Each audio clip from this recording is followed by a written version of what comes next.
and my love the European Freedom Media Act. Third situation, Russia and control of the internet.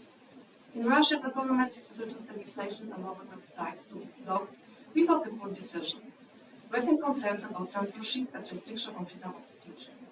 As Alexei Navalny, the Russian political activist, said, the Russian government's control over the internet is a direct attack on freedom of speech and tool to silence dissent. In summary, I have to say that we have new moderation responsibilities. According to Digital Services Act, intermediary service providers, and especially hosting providers, must react proactively under the Taken Down and Act rule to situations involving illegal content. This also applies to orders for domain name registers as a mark on the intermediaries. Inter-domain blocking is a tool that can be used both to protect security and to suppress freedom.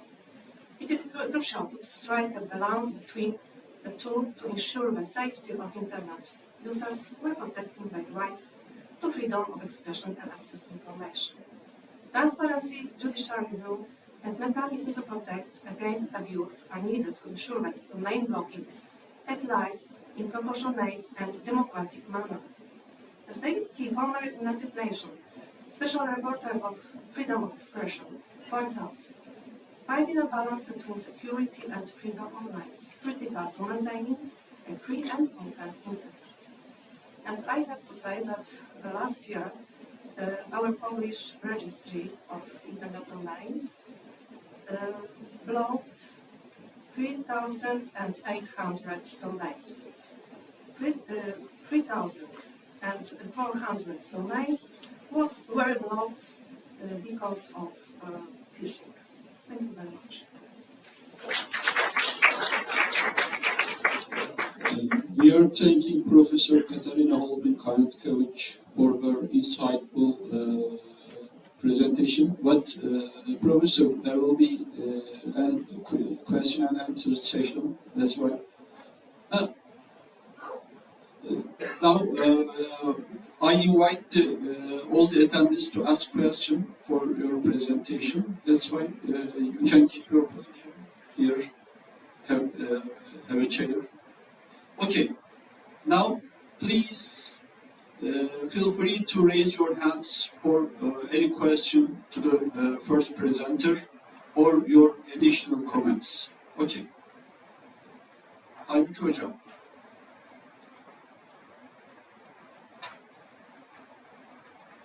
Okay, looking for the questions and comments. This is very pivotal topic in our digital age. Okay. Thank you very much. Very interesting. Thank you very much. Very interesting presentation. I will say some words about this contemporary problem. So the Internet was in the 90s space of freedom.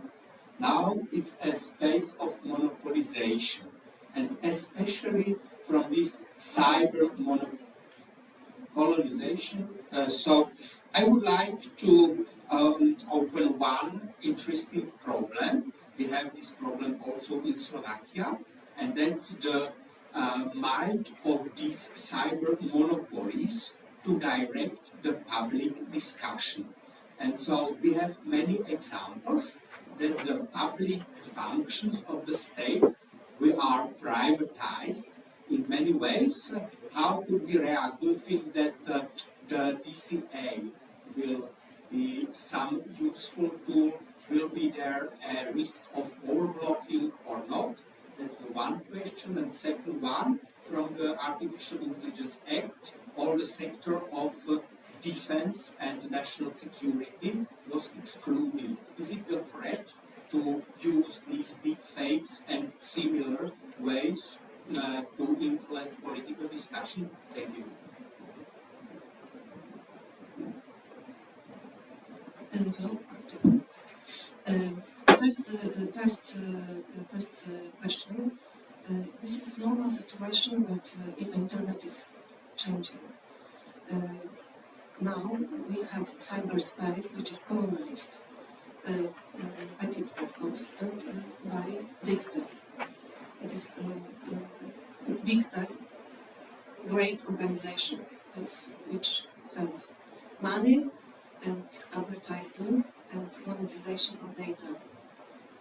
We had digital media, now we had data media, and this is an enormous change for us because this is a place with using of our personality data and our individual rights according to, for example, fundamental rights, for example, our property, in internet, and our privacy, of course. So I think that it is normal situation that now we have time to change this situation, to begin to regulation this cyberspace because of not only cybercrime, but because of our property, intellectual property, and a lot of fundamental rights. The second question is very difficult for me because I think that artificial intelligence is developing. Machine learning, deep learning, this is mechanism which today we can search, but not artificial intelligence. This is our future, but I think that in very close future we should regulation this area too. It is normal situation, and if we think about this discrimination or about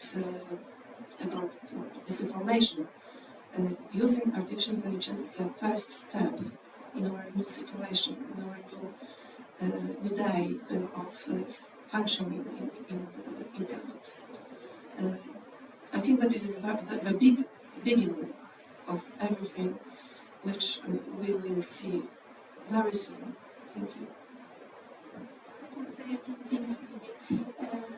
When I was listening to you, I wasn't thinking about the possibility of violation of human rights through domain blocking in democracies, like they are blocking such information in non-democracies. The title of this conference is Sustainability of Democracy and the Rule of Law, and it gives an impression as if the blocking of such information, freedom of speech and ideas is something we observe only in non-democracies or totalitarian regimes. But like you said, in the case of Somalia, for example, we see such blocking also in democracies. So maybe it's not fully correct to present the violation of human rights as an occurrence, or as a problem only in non-democracies, since democracies are also fully capable of blocking information. And I'm going to the Second World War years, how we saw examples of such blocking and censoring, not only in the States, Soviets, but also in British Empire, how they were blocking critical information from their population community and the outer world, since they were thinking that such information is dangerous for the strategies in war. So can we say it's only a problem we see and we should attack in non-democracies? Because I think it's going to portray the problem in a partial and a wrong fashion, and we are going to say as if democratization is a cure to such problems, while in fact problems are also present in democracies. And I'm also going to say that it's just something which is also bothering to me at this information technologies age, because we saw such blockage and censorship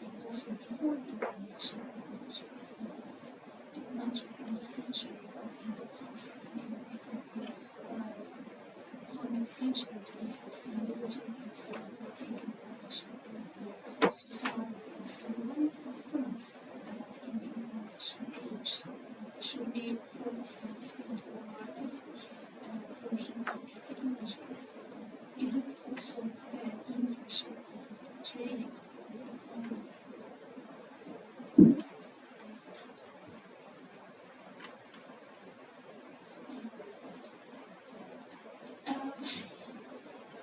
Is it democracies, or is it all types of regimes which are capable of blocking such information? Is my first question, because just looking at the title of the Paddington Conference team, I'm getting the impression that democracy is a cure to such problems, while I'm thinking it is not, because democracies are also capable and guilty and responsible of such blockage. But I'm thinking and questioning, is it only the internet age information technologies that we should think as a problem? Because we know that in history there are so many examples before such technological revolutions that authorities were capable of hiding information from societies. I think that technology is God's present for human, and it is not. It isn't wrong mechanism or functioning, but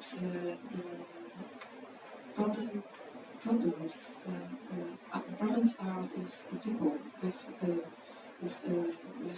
crime situations, with functioning of rock people in the net.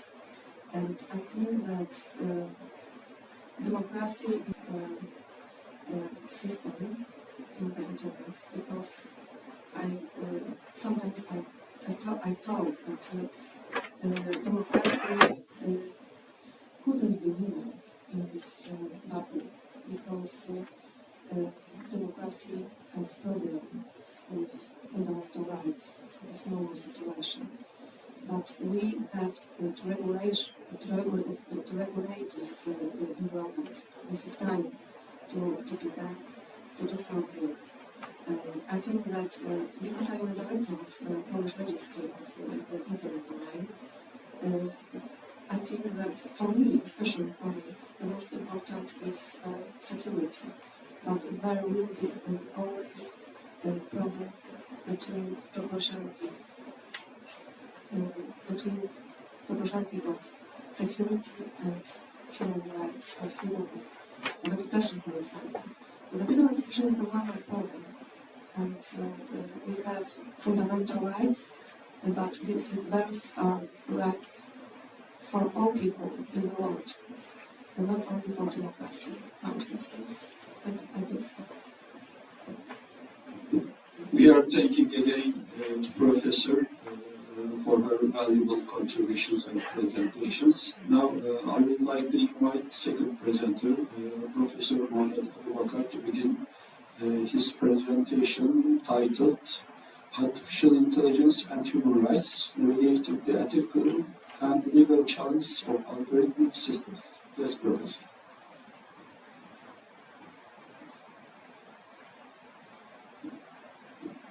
Okay then, good morning one more time. So today I'm here to present my topic, which has to do with AI and human rights. So basically we'll be navigating through the ethical and also legal challenges of algorithmic systems.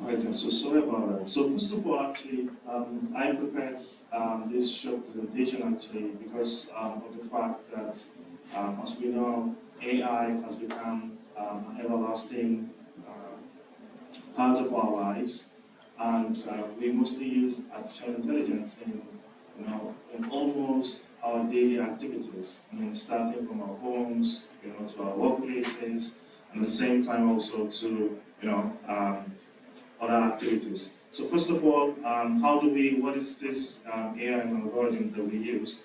Well, we can consider it as a kind of system that basically can control itself, and it can also engage in some form of learning, and also has the responsibility to execute some specific tasks that we assign to it. And so basically AI, for example, can provide some instruction to some tools that we use, and it can also react to the information or to the data that we feed into it. So basically when we feed data into it, it reacts in a specific way. And this way, I could actually jump into conclusion and saying that there's a strong correlation between artificial intelligence and human rights, and which we're going to discuss in a few minutes. And so the major point actually that the previous presenter was pointing was the fact that, well, during the information age, there is lots of, I would say, privacy issue. There are lots of some consensus, or sometimes even you notice some censor. And also, I also appreciate the chair comment regarding the fact that, well, previously, that was before the digital age, we also happen to see that democracy has some flaw. And right now that we are in digital age as well, we still have similar, flaw. So basically, we can jump into one point and say that yes, democracy has its own problems, because this problem has existed for several times, for several years before the digital age, and now during the digital age as well, we are still seeing some of those flaws of democracy. Because, for example, before the digital age, some leaders are able to censor information. They're able to hide information from, from the society. And today also, leaders are also able to, to censor some websites, to censor some, social media platforms, so that, their, I would say, citizens will not be able to get specific information, or will not be able to visit specific websites.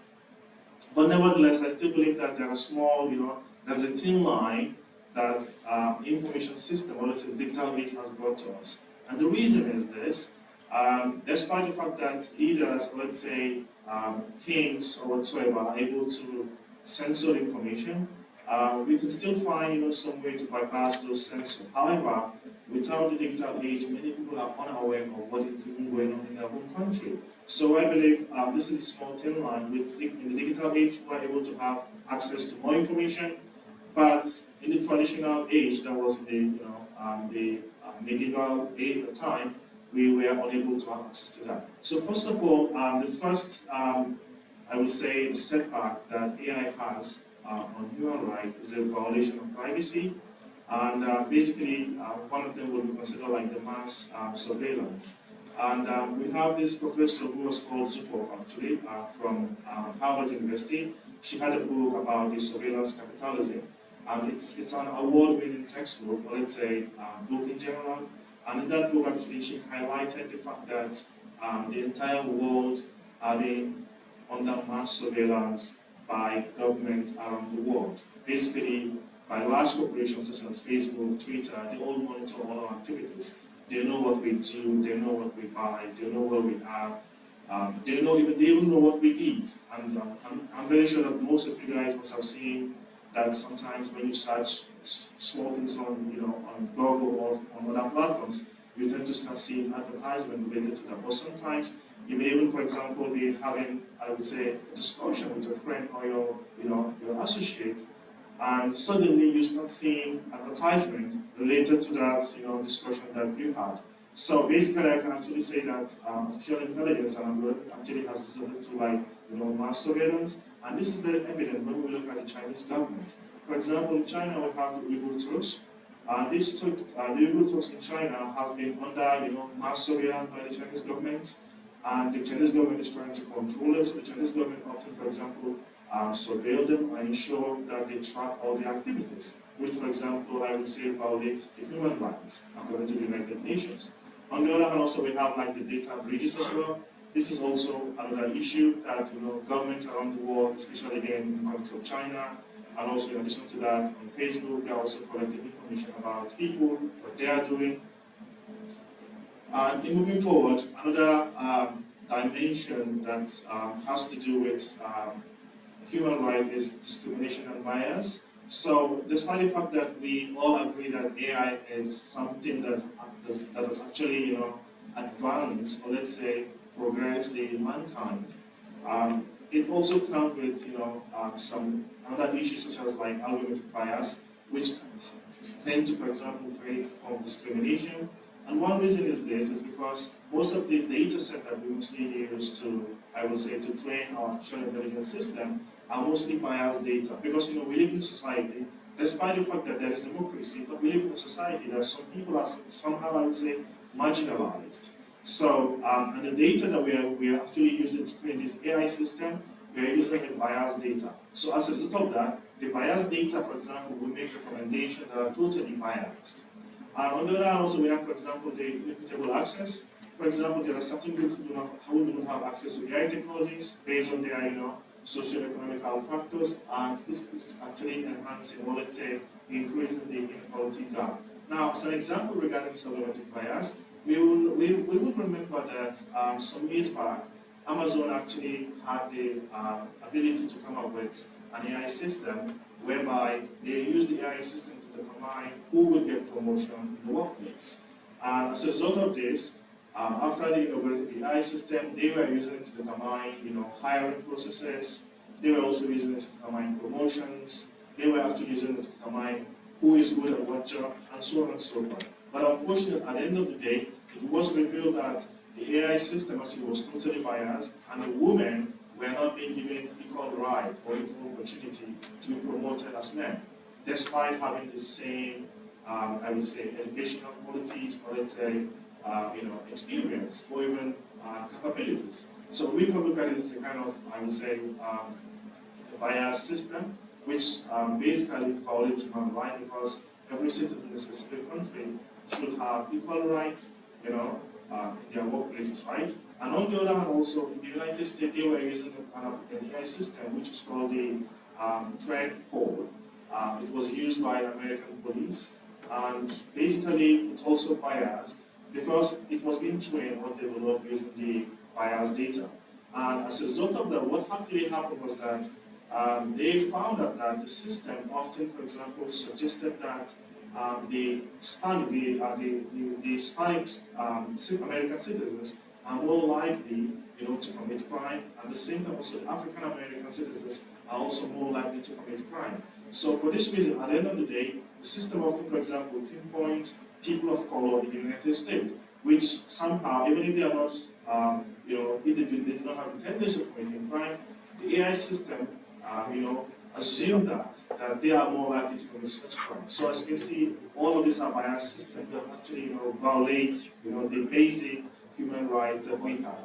So, in addition also to that, Amazon had to end up, scrambling the entire AI system in the organization because of the fact that, it's totally biased, and it also violates the human rights. And also we do have the context of the freedom of speech, which is a very important dimension concerning the human rights. And under this concept, we do have the content moderation. We also have the echo chambers. For example, when we look at the content moderation aspect, we will notice that, for example, YouTube is using an AI-driven system that will, for example, determine or eliminate videos, that are not appropriate or that do not meet the YouTube standard. So, as for this reason, somehow it has been reported by human rights activists that several videos for the LGBTs were eliminated from YouTube, inappropriately. At the same time, also, any of the videos that has been posted on YouTube concerning the war in Gaza have also been, deleted. So basically, as you can see, this is the general violation of the, human rights in this context. And on the other hand, we have the echo chambers. whereby we have like personalized algorithm that can create echo chambers by promoting content that reinforces users, for example, accessibility, and also limiting their ability to have access to diverse content.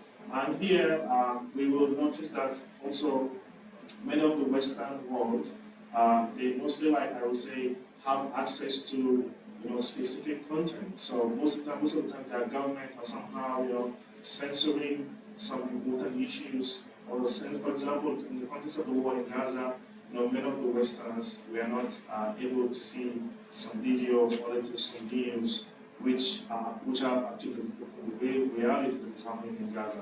So I believe this also violates human rights, because based on the human rights, we have rights to to have access to I would say information. It's a free right, but somehow government worldwide are somehow engaging in activities that limits our ability to have access to such information, or let's say to try to manipulate, or for example, reinforces our existing belief. And we do have to due process and also accountability. So basically, we have, like, for example, lack of accountability. Let's assume there's a problem happening, for example, in the context of Amazon, like I said earlier on, or let's say in the Redpol AI system, like I said earlier on. We will notice that despite the fact that it has been scrambled, it's no longer in use, but so many people, were being affected.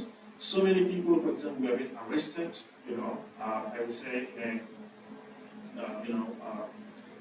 there are so many people who were unjustly arrested, and so many women, for example, in Amazon, were unjustly not promoted, right? So, I mean, it could have, for example, changed their life because they deserve those promotions, isn't it?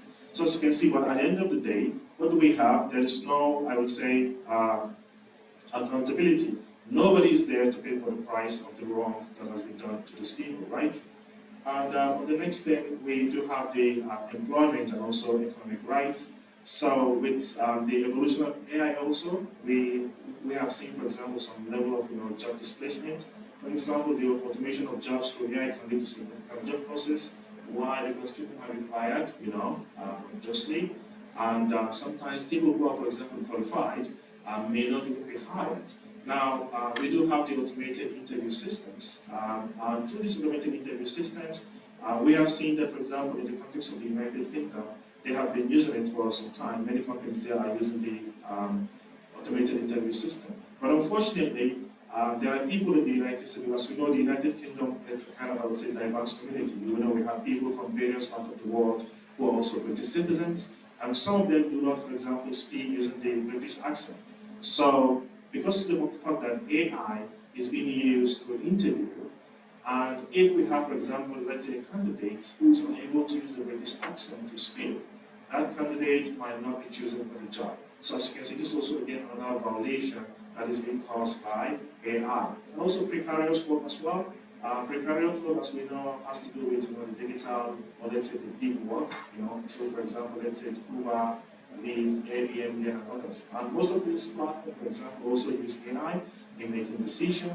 And because of the fact that this platform use AI in making decisions, they tend to, I would say, monitor the activities of all the workers on the platform.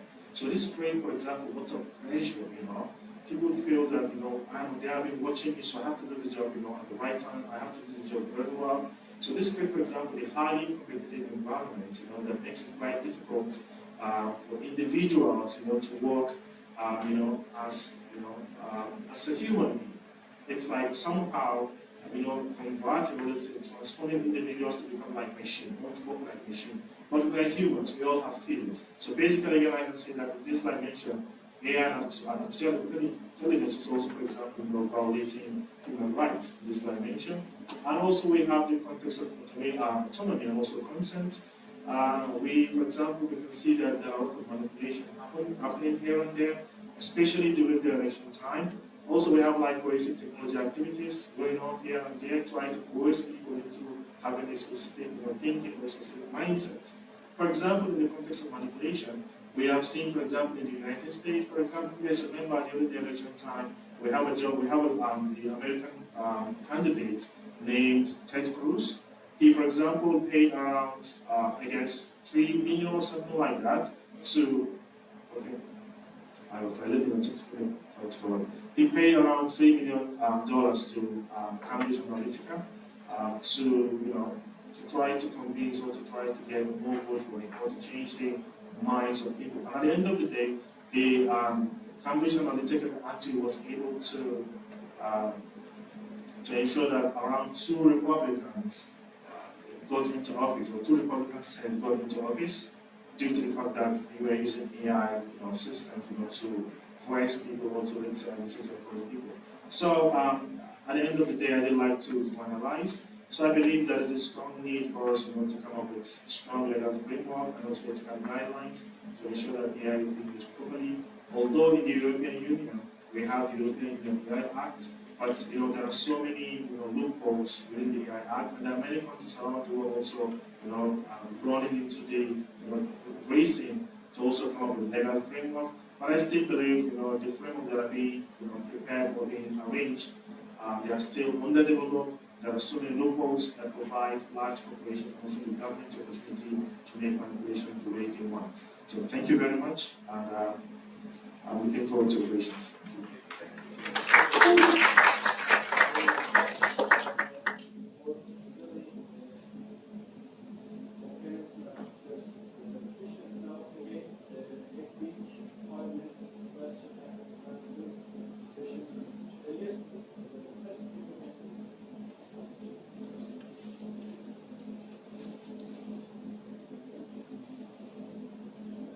Good morning, everyone. My name is Beata Stępień-Załucka, and I'm the teacher at one of the Polish Legacy University.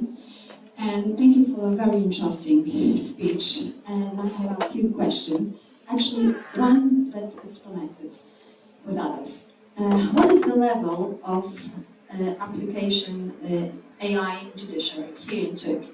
Because this year, actually, we were talking about Chinese and United States, and about Chinese system and United States. In this year, I was in February in New York at the conference, which was about AI in judiciary in a lot of countries in the world. In Poland, actually, we don't have specific AI system in judiciary. We have the electronic technology, but not AI.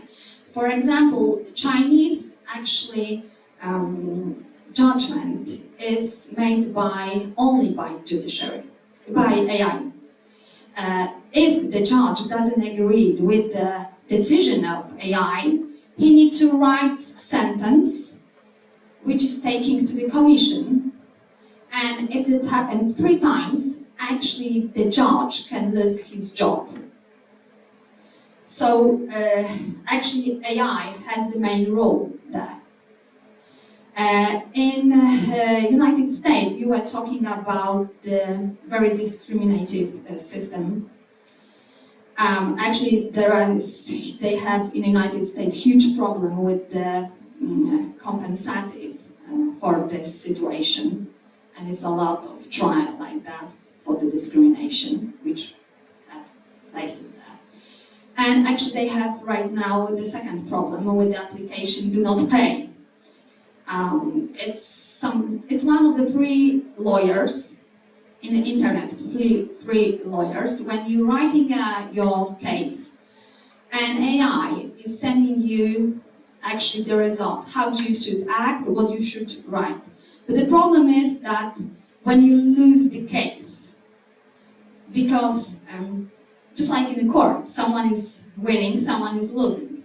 And these people which lost their case and taking every action from which actually gave them the application, they right now won't recompensate because they lost their case. So it's normal. And that's why I want to ask how it looks like and what's the level of implementation AI in judiciary here in Turkey. Okay, thank you very much for your speech. Well, in Turkey we don't have a very huge implementation yet, as far as I know. But hopefully, I think maybe in the future there will be greater level of implementation of AI in Turkey. But as for now, to the best of my knowledge, we don't have that huge implementation. But just like as you rightly said, if you for accountability, And I mean, it doesn't matter whether we implemented AI here in Tokyo or not, but wherever you implement it in the world, at the end of the day, there is always that issue of accountability. Just like you said, when someone loses the case, it's okay, who will be accountable for that, right? I mean, are we going to go to the judge, or are we just going to focus on the AI? Because sometimes the AI may suggest that, well, this case is something that you should win, or AI may suggest the procedures to follow. Following that procedure, at the end of the day, you may still lose the case. If you lose it, then who's going to be held accountable? I mean, so this is again part of human rights violation from my own perspective, I guess. Thank you very much. Okay, one more, but a quick question. Yes, please. Hello all to you. I'm a doctorate student and I study financial technology in lending and payments. But I think that there's a research in the United States. The minority groups think that using AI lending apps would not provide discriminatory actions to them. If they go to traditional banks, they think that they would face discriminative actions more. So, how algorithmic bias produced in the AI lending apps? I'm wondering about that. Because the minority group says that we will not face in the lending apps discriminative actions in the lending apps. Thank you very much. This is a very nice point actually that you just raised. But again, going back to the foundation of the lending platform, how was the lending platform being trained? The lending platform was being trained based on data that is, I would say, kind of biased data. Because first of all, when we create an AI system, we need the data to train the system to become active, right? So I still believe that there might be the level of discrimination might be limited, as you rightly pointed out. But I'm quite sure that if you look into the system very well, there are definitely going to be some, discriminatory, let's say, biased decision. And on the other hand, also, I would think it might also be a kind of because this lending platform, they are not like respectable, let's say, well-established financial platforms, right? So they might be like the kind of pitfalls, for the for the discriminated society to fall in. Thank you very much. Thank you again, Professor Mohamed Abubakar, and all of you, of course, for your valuable questions and comments. Now I would like to invite the third presenter, Professor Branislav Fabri, to begin his presentation titled Slovak Constitutional Identity and the Rule of Law, Reports on European Commission. Yes, please. Thank you very much for the invitation. So, ladies and gentlemen, firstly, many thanks for the invitation to this conference. And I will start with a joke concerning the topic, concerning the problems with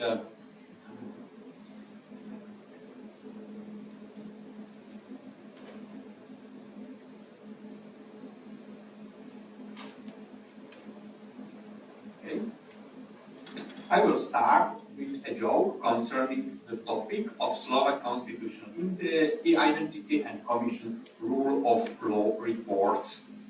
The father and son are discussing some important questions.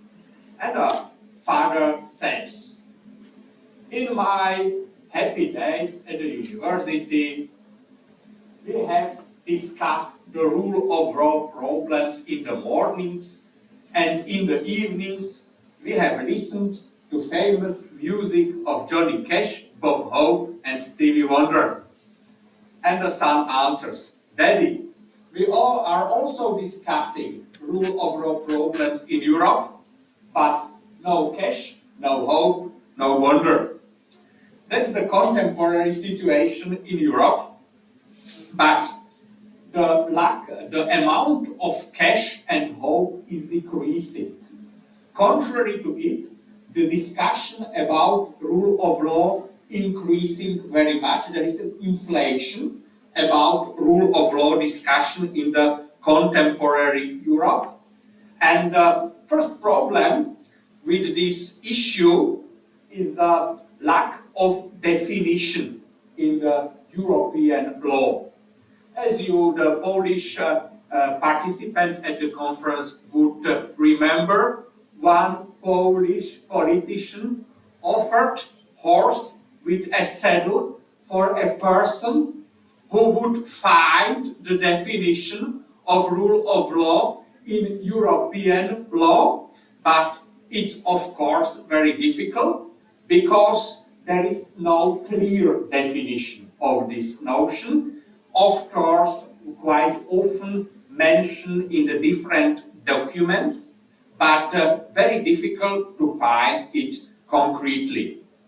And so the problem with the rule of law, the notion is a key because it is easy to use it in political battle. One side is democratic, another side dictatorship. So quite useful in against political opponents to say, you are the dictators, we are the Democrats, and to stigmatize them in the political battle. It was the case also in the Slovakia. In the past months, everyone spoke about rule of law, and one side was democratic, another dictatorship.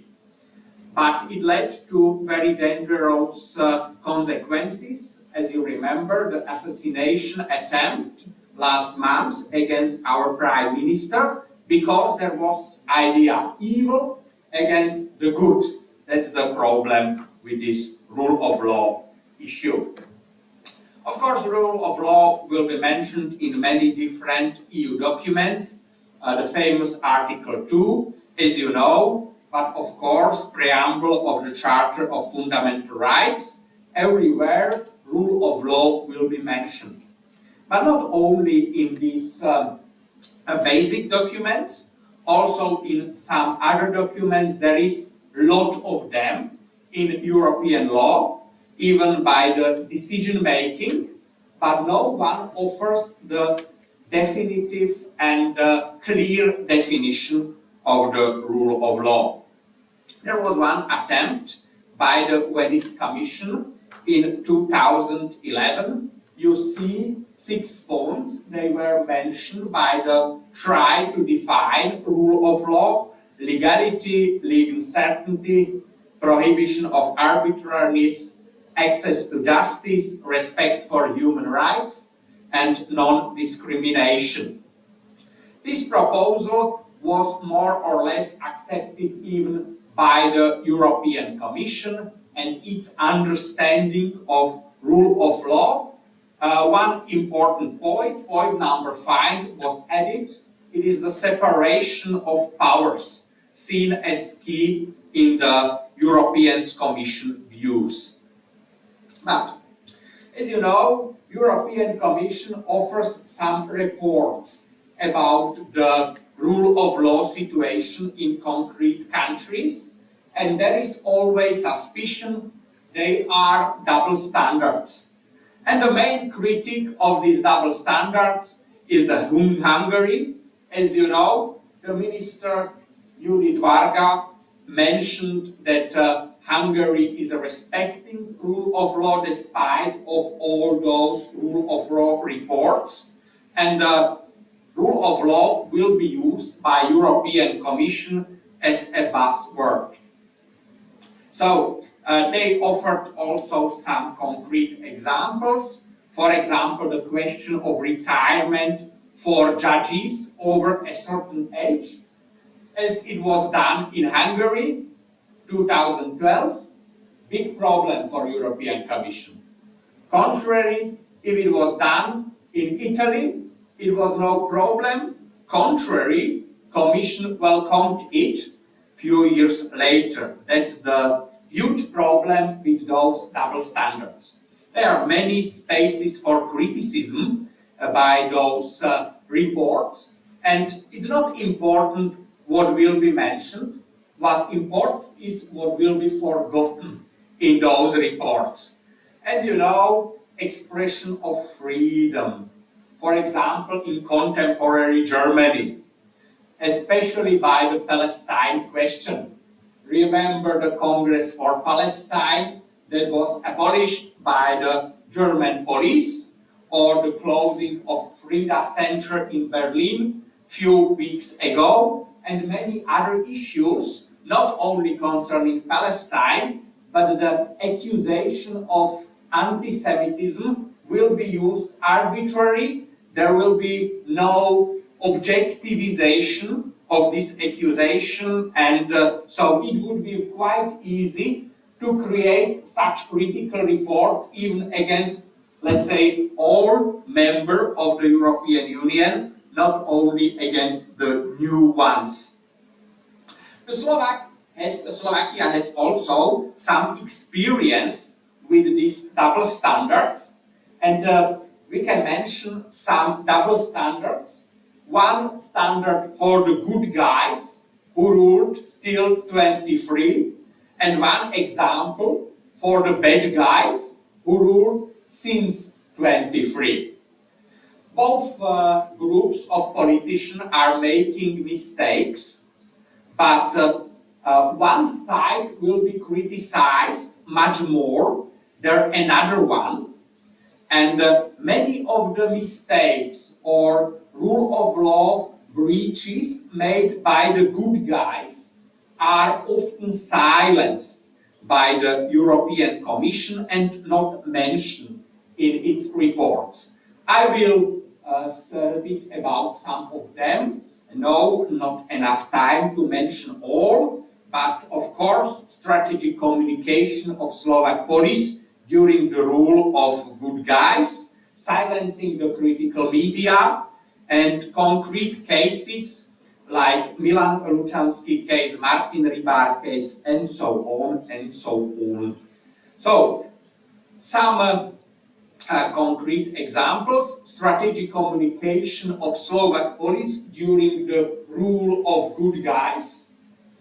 They made some comments on Facebook, very aggressive, sometimes even racist. For example, against the famous Slovak singer Ibrahim Maiga, of origin in Mali. The police called him Black Shepherd in an official Facebook status. Imagine such a racist notion, not mentioned in the rule of law reports of European Commission, and the police attacks on Facebook were one of the reasons why this Slovak singer left Slovakia and returned to Mali, because of lack of freedom of speech, as he explained. That's one interesting examples. Or imagine another cases, the police created prize for the horse's brother of the horse. Such notion used against concrete internet users who spread some hoaxes and disinformation. It's dehumanization par excellence, as you see, horse's brother using such notion, it's incredible. So we have another examples of this, let's say, racist approach by concrete politicians, not only Slovak, but you see here the female Czech Minister of Defense, who presented a phrase, entry prohibited for Slovaks and desolates. Imagine the Minister of Defense in the days of political tension between Slovakia and Czech Republic posted this on her Facebook, Slovaks and desolates, very dangerous because we have a common past and difficult common past, and there are some prejudices against Slovak in Czech Republic, but it was also not commented by the European Commission. One of the critical issues in the Slovakia was the way how the good guys silenced media, especially after start of the Ukrainian war. Of course, they were silenced media that were pro-Russian, but they were also anti-government. And not only the fact that they were silenced or that they blocked, but the way how they were blocked. They were not informed about these steps by National Security Agency in Slovakia. They were not even informed about the case. They were simply blocked. No reasoning, no explanation why, no identification about the wrong malice content, and no proportionality at all. Of course, it was a quite difficult problem in the Slovakia. It almost destroyed these big pages they returned, but without the past influence.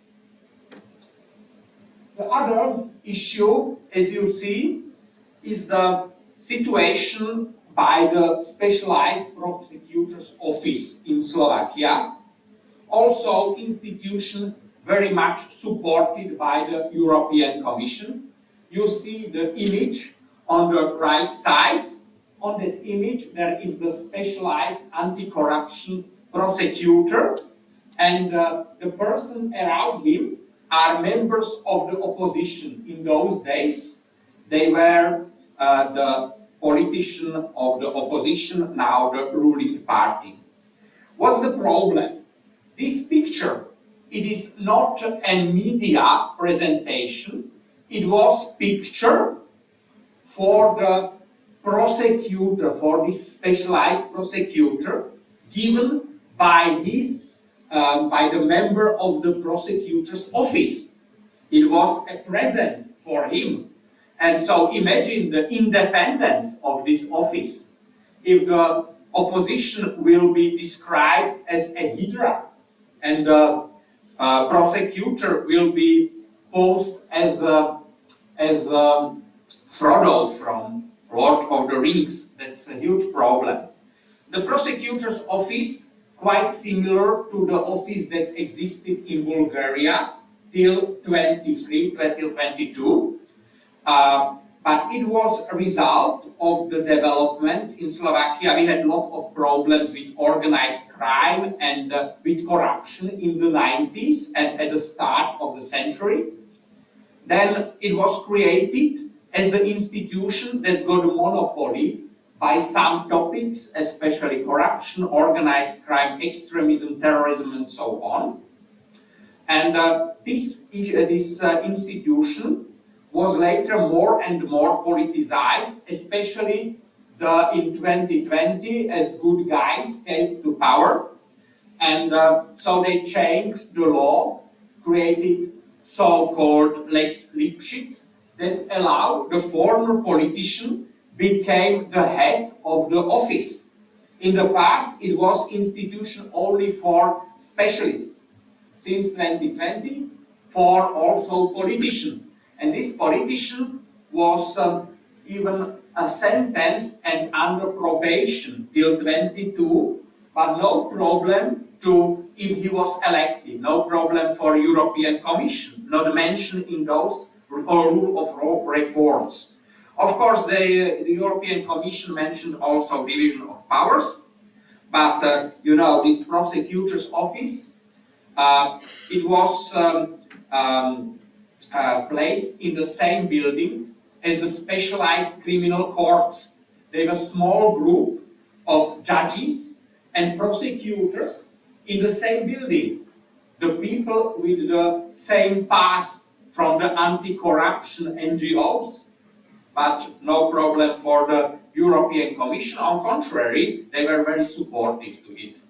I could mention some other issues from the Slovakia. I know not enough time. Milan Lučanský case, former police president who died on a very suspicious condition in Slovakia in December 2020.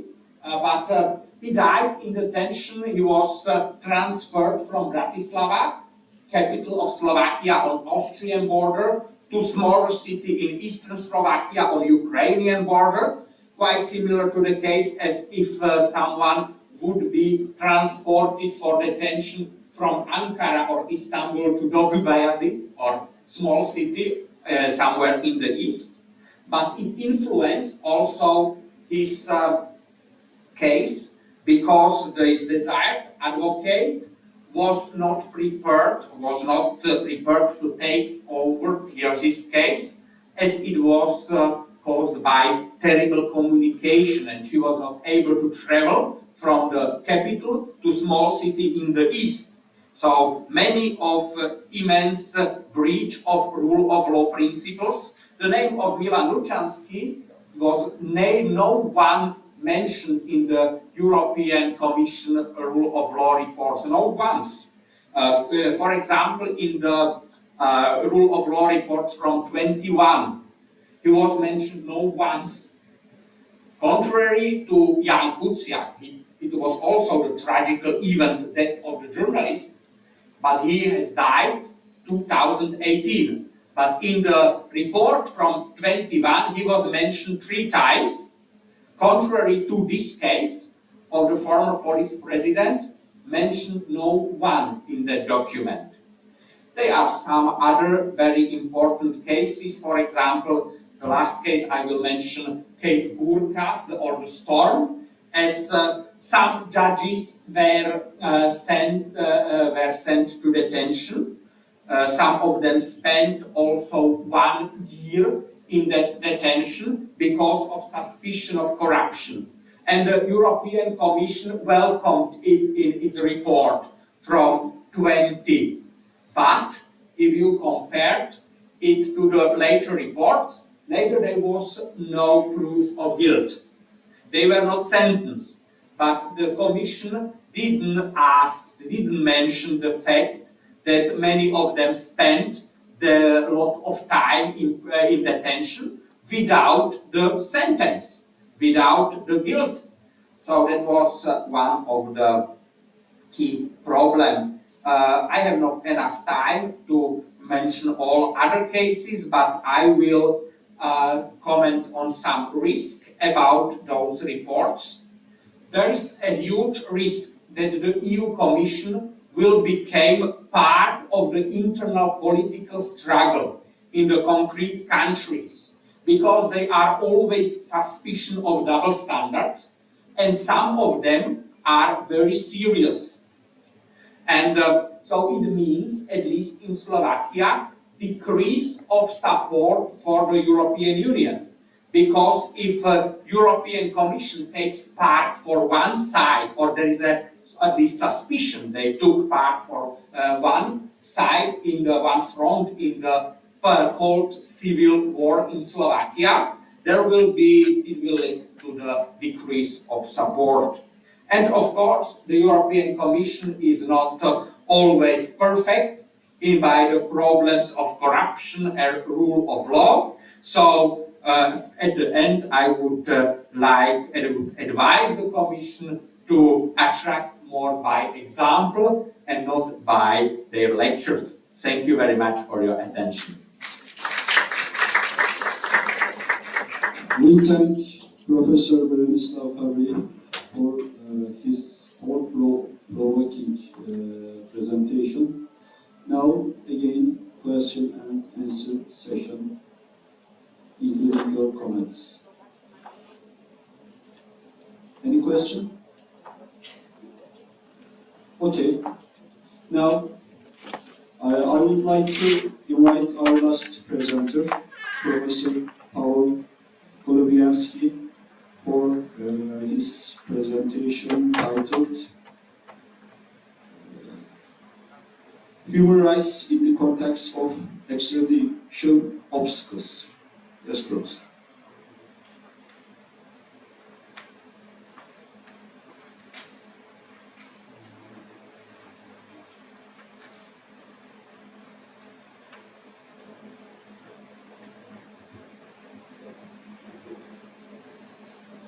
everyone, ladies and gentlemen.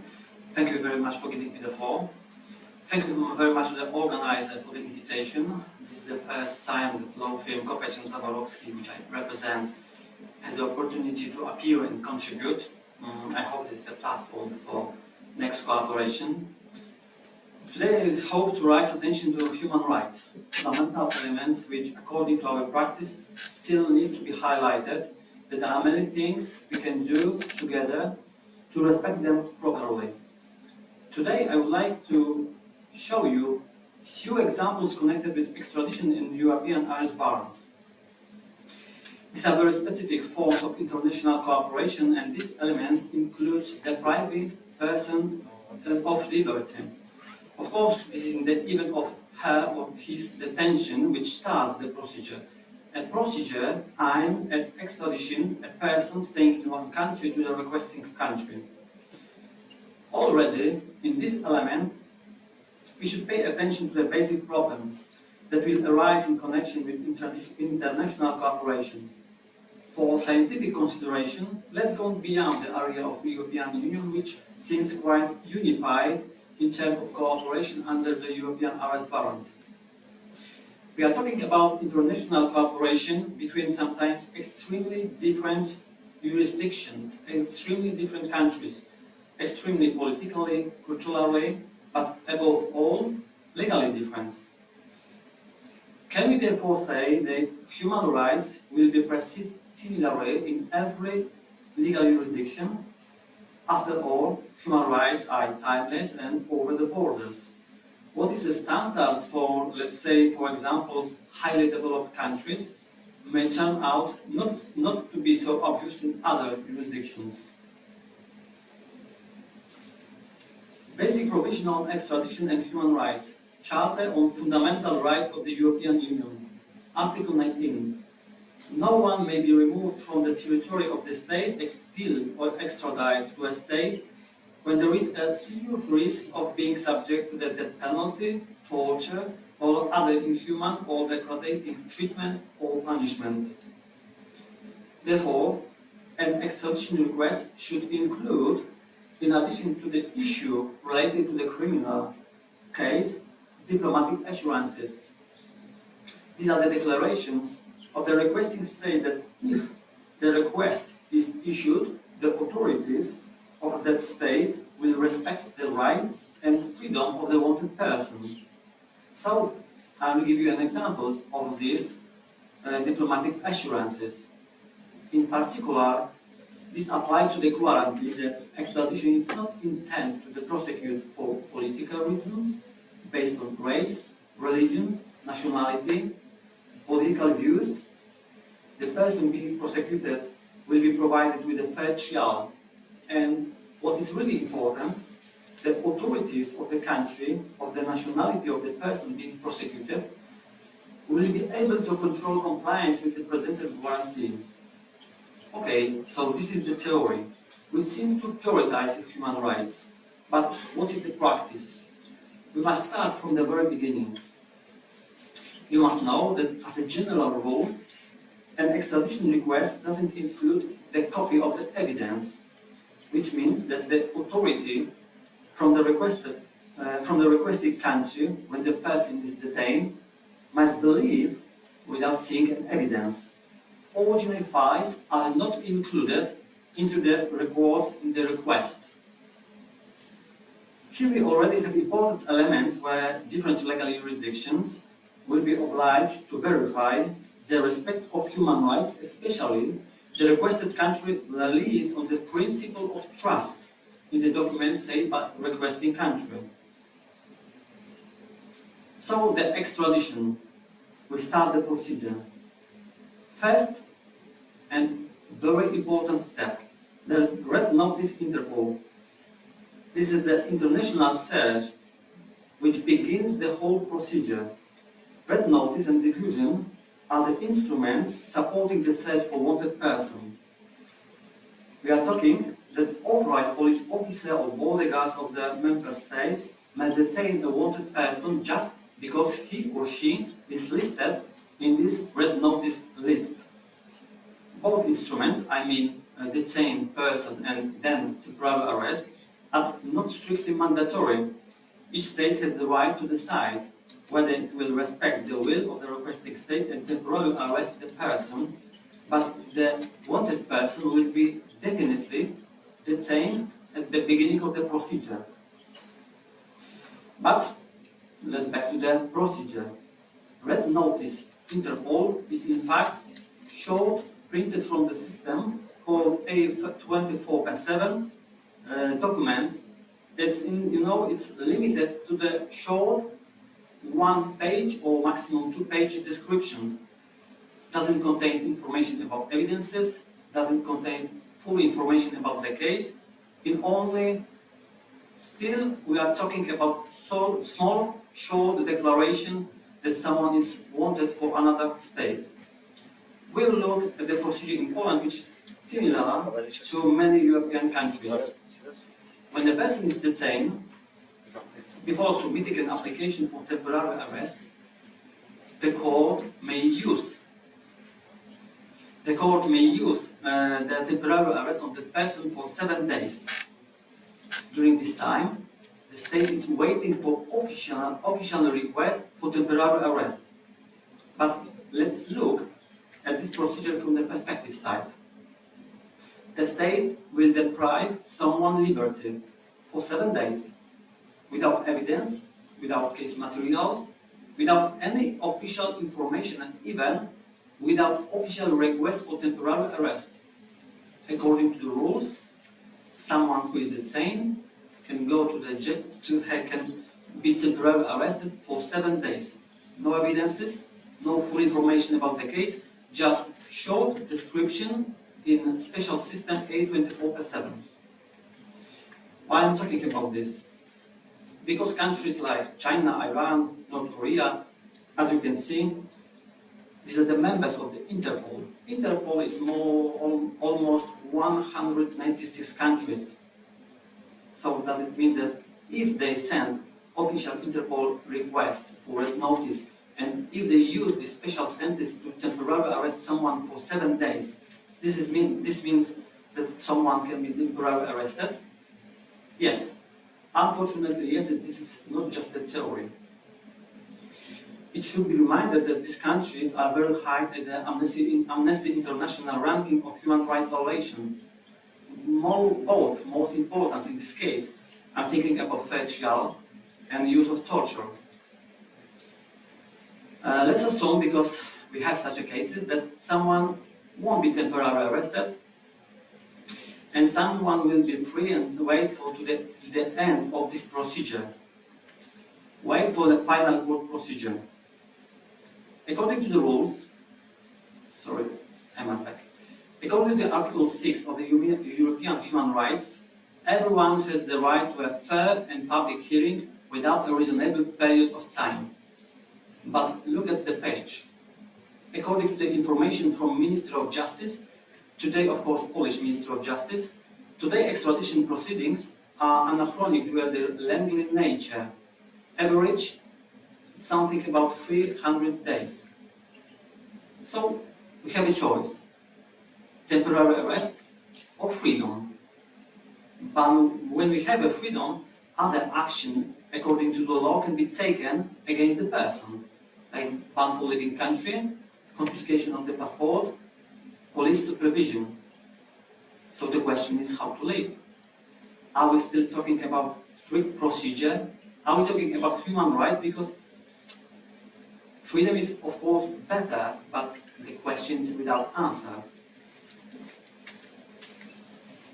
The state, how to say correctly, is not worried about you. It didn't support you. Of course, we can talk about and we can think about consulate. This is the probably authority which may help, but you have to remember that the consulate can grant the funds when the family or someone else pay him money or declare the return.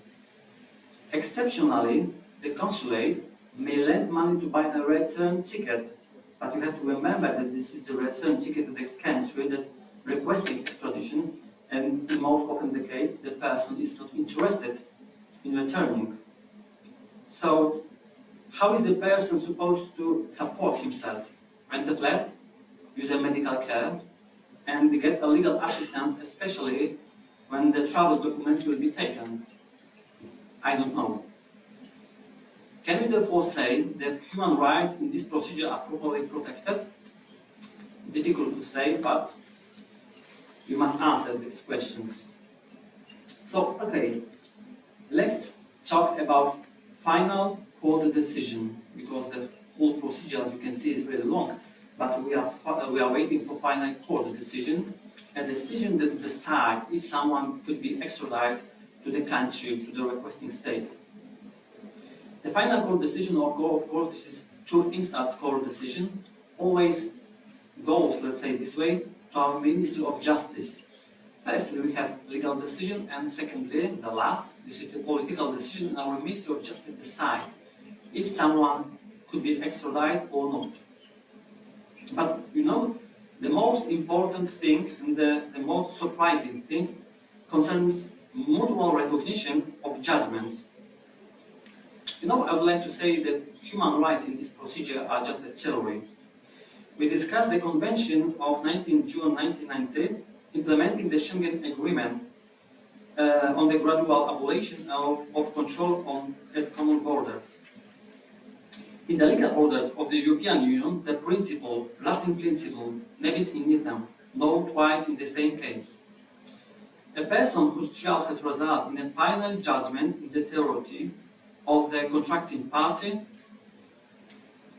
may not be prosecuted in the territory of another contracting party for the same act. However, this doesn't concern the extradition court decision. This means the decision to refuse extradition is only binding one country. This is the final court, and after this Minister of Justice decision, binding only Poland, Slovak, Czech Republic, and so on, and so on, and so on. When someone travels to another legal jurisdictions, the game starts again. So, what about the guarantee function of human rights? They should they should go beyond the countries and be understood in the same way. Unfortunately, not when we are talking about the final court decision connected with the extradition. So, let's sum it up. Human Rights Watch, among others, comment on the fictitious nature and lack of credibility of assurances from the states, pointing out that the danger of treating diplomatic assurances as the safeguard against torture is obvious. Despite established standards, courts typically do not examine the credibility of diplomatic assurances from requesting state. Instead, they expect that the prosecutor person and his defense lawyer demonstrate that they are not reliable. So, what can we do for human rights, and where are the problems? Long extradition procedure violate the risk and right to a quick trial. The issuing of the decision to refuse extradition doesn't necessarily mean that the problems of the prosecuted person have been resolved. The same argument in one country means to be a basis for the extradition decision, even though they are not enough in another country. There is no legal solution for the recognition of extradition decision of judicial authorities. Such a decision is only valid for the country in which the decision was made. In conclusion, when we are talking about extradition, there's a lot of things to do. And to give you an examples of these cases, because this is really, for me, still amazing. I will give you 3 examples of the cases. Extradition between Poland and extradition between Brazil. How long whole case takes? 1 year and 6 months.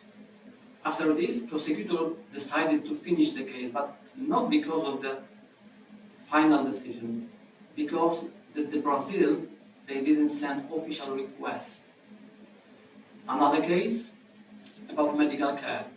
Unfortunately, the person was AIDS positive.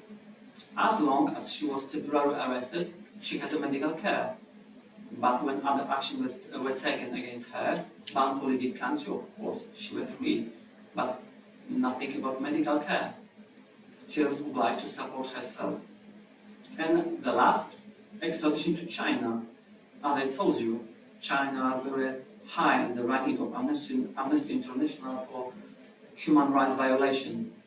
We have open procedure in this area, and unfortunately, the person was first temporarily arrested. Now he is free, but how long the procedure takes, no one knows. To answer your questions, what can we do? It's really difficult to say. When we are talking about the European arrest warrant, there are quite strict procedure. But we have to remember that the mutual cooperation between different legal jurisdictions, sometimes this is the principle of reciprocity. I'm thinking about mutuality. And we are just thinking that other legal jurisdictions will help us. The same, of course, we can help there. But there is no information about time limit, about medical care, about support of the state with someone who will be obliged to stay in one country and wait to the final court decision. There's many things to do when I'm talking about human rights, and still the procedure is open. That's why this is important from scientific consideration to talk about the problem. Thank you very much. Thank you, Professor Paweł Golowiecki, for your insightful presentation. Now, you can ask any question, not only the last speaker, all the presenters. Also, you can add your additional comments. Please highlight if you ask the other professors who you are asking the question. Yes, please.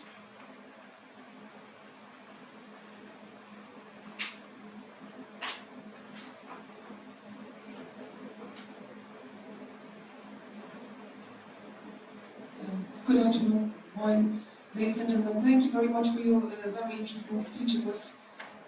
It is related to the topic which is quite close to us at the university. You know that we have many students, we have many foreigners, so if we are talking about this long procedure, in case of people who are doing this procedure of extradition, I would like to say that the same violation of human rights I can see, or I think we have in case of foreigners who are in Poland and they are waiting for the decision regarding their passports or any document related to their legal stay in Poland.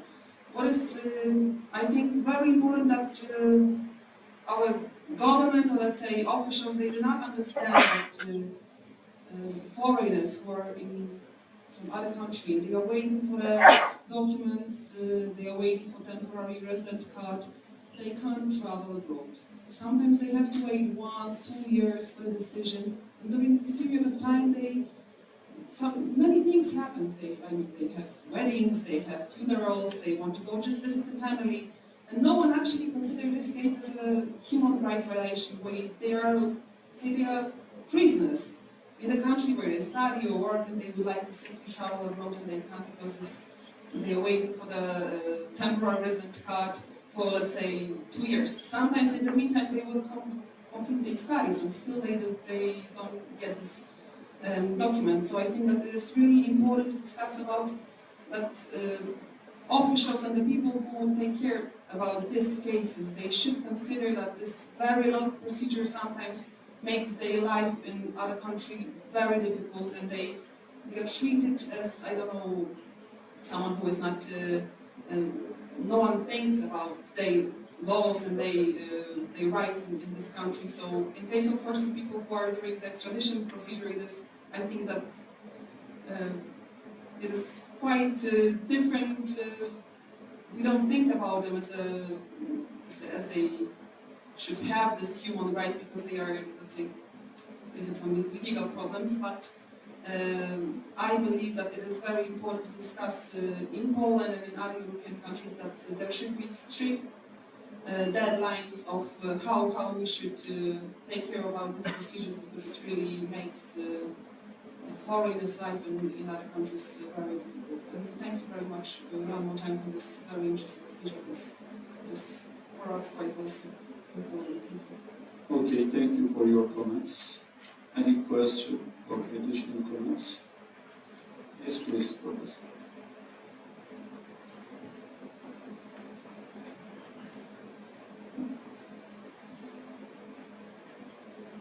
Thank you.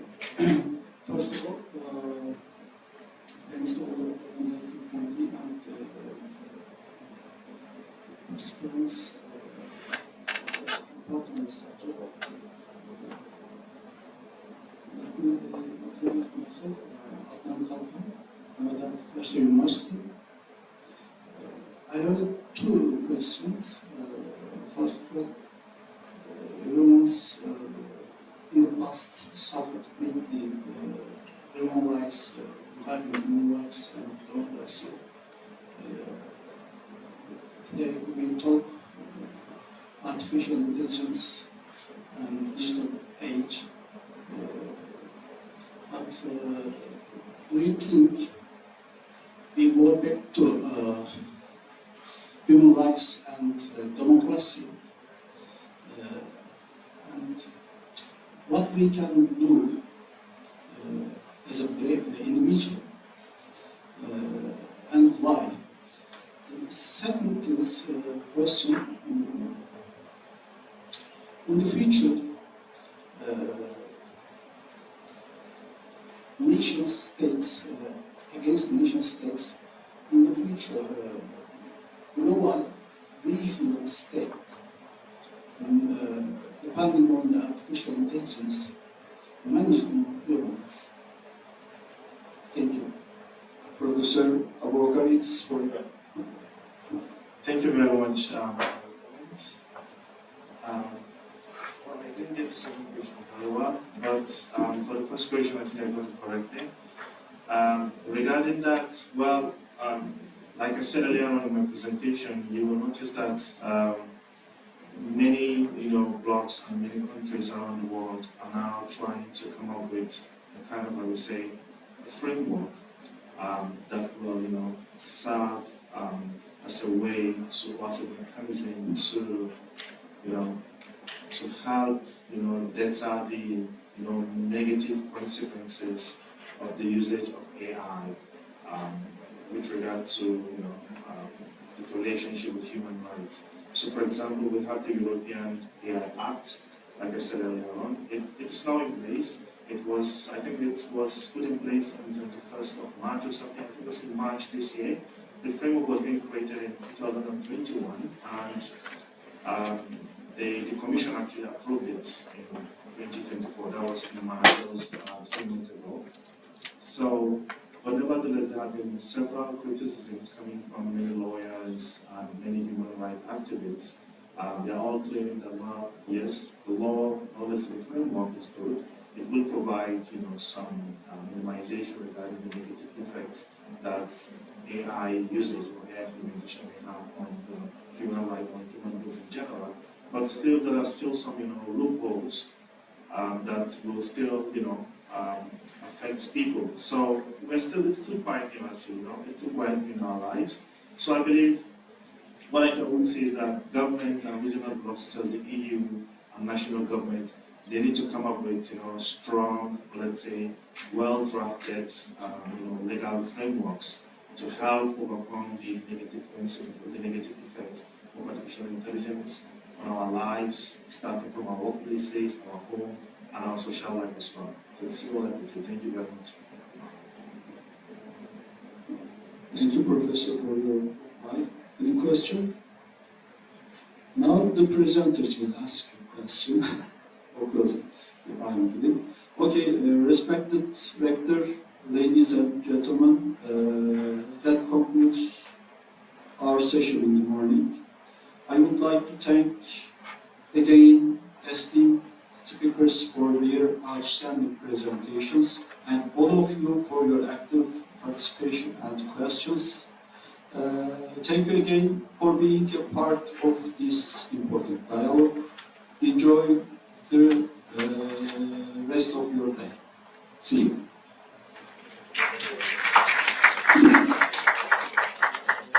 Okay, right now we will be going for a short break. There are beverages beverages over there. We have cold and hot beverages with some snacks.